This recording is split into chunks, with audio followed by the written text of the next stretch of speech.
नमस्ते फ्रेंड्स।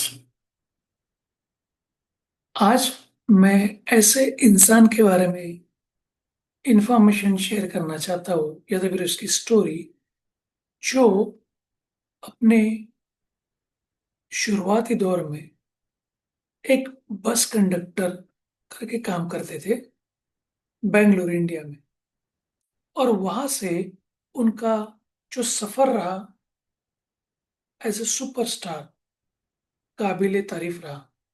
जी आपने पीछे देखा ही होगा, ये बहुत सारे अलग अलग पिक्चर्स या फोटोज लगाई है, वो उनकी है। Rajinikanth sir, right, superstar of our Tollywood, specially Indian films. आज उनका बर्थडे भी है, 75वां। ऐसे इंसान जिनको अपने कर्म से ही जाना जाता है, उनका हम्बल बिगिनिंग यानी एकदम छोटी सी शुरुआत उन्होंने की बस कंडक्टर से। लेकिन ये संघर्ष में उनका जो दौर रहा, 50 साल का एक्सपीरियंस, तजुर्बा फिल्म इंडस्ट्री में, तो हमें यही दिखाता है कि आपकी शुरुआत छोटी हो सकती है, लेकिन आपकी सोच छोटी नहीं होनी चाहिए, वो हमेशा बड़ी होनी चाहिए। रजनीकांत एक ऐसे एक्टर है जो किसी की कॉपी नहीं करते थे, वो अपनी स्टाइल खुद बनाते थे। अगर आपने उनकी फिल्म देखी होगी तो आपने ये भी देखा होगा कि वो कैसे अलग अलग स्टाइल से वो अपनी आवाज निकालते हैं। बोलने का डायलेक्ट डिलीवरी का एक तरीका था, या सिगरेट जलाने का एक तरीका था, उनकी स्टाइल ही कुछ अलग है। और इसी स्टाइल के ऊपर पूरी जनता उनके ऊपर फिदा थी। तो हमें यही सिखाती है कि भीड़ में खोने से बेहतर है कि अपनी एक अलग पहचान बनाना। उनसे और एक सीखने वाली चीज यानी विनम्रता। आपने देखा होगा कि उनके करोड़ों फैंस हैं अक्रॉस द ग्लोब, वर्ल्ड में। लेकिन रजनीकांत आज भी उतने ही सरल है जितने कि आपने उनको अगर शुरुआती दौर में देखा होगा। तो ये हर एक इंसान को सम्मान भी देते, चाहे वो फैन हो या उनका कैमरामैन हो या फिल्म का कोई क्रू मेंबर हो। सबको सम्मान देना, ये उनकी खासियत है। तो उनका जीवन हमें यही संदेश देता है कि सफलता हमें ऊपर ले जा सकती है, हम जब भी सक्सेसफुल बनते हैं, लेकिन हमारा विनम्र स्वभाव यानी हमारी विनम्रता ही हमें वहां पे बनाए रखती है। संघर्ष एक शक्ति है। रजनीकांत सर ने बहुत सारे प्रॉब्लम्स झेले, अपने हेल्थ रिलेटेड इश्यूज, उनके पर्सनल लाइफ के इश्यूज, करियर के डीप, बहुत सारे लोगों के क्रिटिक भी झेले।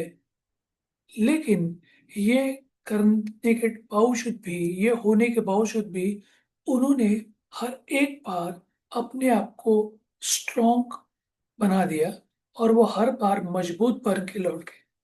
सो असफलता अंत नहीं है, बल्कि एक नई शुरुआत है। एक हमें नया अवसर मिलता है आगे बढ़ने के लिए। आध्यात्मिकता, स्पिरिचुअल लाइफ, वो हमेशा मेडिटेशन में बिलीव रखता है। अपने शांति बनाए रखने के लिए काम माइंड की प्रैक्टिस करते हैं। अपने लाइफ में शांति बनाए रखने के लिए जो एक शांति होनी चाहिए अगल बगल के वातावरण में, लेकिन उसके पहले खुद को शांत कैसे रखे, खुद को विनम्र कैसे रखे, अपने आप की खोज इंटरनली जाके कैसे करे, ये उनकी स्पिरिचुअल लाइफ भी है जो उन्हें ये 50 साल तक टॉप पोजीशन पे भी रखती। आपने देखा होगा कि रजनीकांत सर बहुत ही फेमस भी है। आज वो 75 ईयर्स के हो गए, लेकिन जो उन्हें प्रसिद्धि मिली है वो कोई विरासत से नहीं मिली। शायद किसको विरासत से प्रसिद्धि मिलती भी होगी, लेकिन उन्होंने अपने दम पे, अपने कर्म से, अपने लगातार एफर्ट से वो सब चीज बनाया है। तो उनके लाइफ से हम ये भी सीख सकते हैं कि विरासत प्रसिद्धि से नहीं, बल्कि अच्छे कर्मों और मानवीय मूल्यों से बनती है। हमारे वैल्यूज क्या है, हमारे कर्म कैसे है, उससे हम नए लोगों को, नई पीढ़ी को क्या देके जाएंगे, ये हमारी सोच भी होनी चाहिए। तो हम इतना ही कह सकते हैं कि बड़े सपने देखो, दिल से मेहनत करो, जमीन से जुड़े रहो और अपनी यात्रा के समय दुनिया को एक अच्छा प्रेरक भी साबित करो, यानी दूसरों के लिए प्रेरणा भी बन जाओ। ये उनसे हमें सीखना चाहिए। और आज वैसे भी उनका 75वां बर्थडे है, तो हम सब लोग उनको हैप्पी बर्थडे भी कहना चाहेंगे। Happy birthday Rajinikanth sir. More over, उनके हेल्थ के लिए, अच्छी हेल्थ के लिए और लाइफ लॉन्ग हैप्पीनेस के लिए भी हम कामना करते हैं, जो कि फिर वो जब तक वो जिए अच्छा हमें सब लोग को वो प्रेरित करते रहे। और आपने ये भी देखा होगा या सुना भी होगा कि हिंदुस्तान टाइम्स, जो इंडिया का ऐसा पेपर है, जिन्होंने उनके 50 साल इस फिल्म इंडस्ट्री के करियर में होने के टाइम पे अपने पेपर का नाम हिंदुस्तान टाइम्स से रजनीकांत टाइम्स किया था। और ये 100 साल में कभी हुआ नहीं। ऐसा नेम फेम उन्होंने कमाया है, किसी किसी विरासत से उन्हें नहीं मिला है। तो ऐसे ही पद्म विभूषण रजनीकांत सर जी के लाइफ में से आपने भी बहुत सारी चीजें सीखी होगी।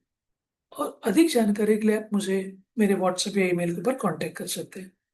कल वापस मिलेंगे एक नई सोच या एक नई स्टोरी या एक नई बुक सीरीज, जिससे हम लोग काफी सीख भी सकते हैं और आगे भी बढ़ सकते हैं। तब तक के लिए धन्यवाद और thank you. Bye for now.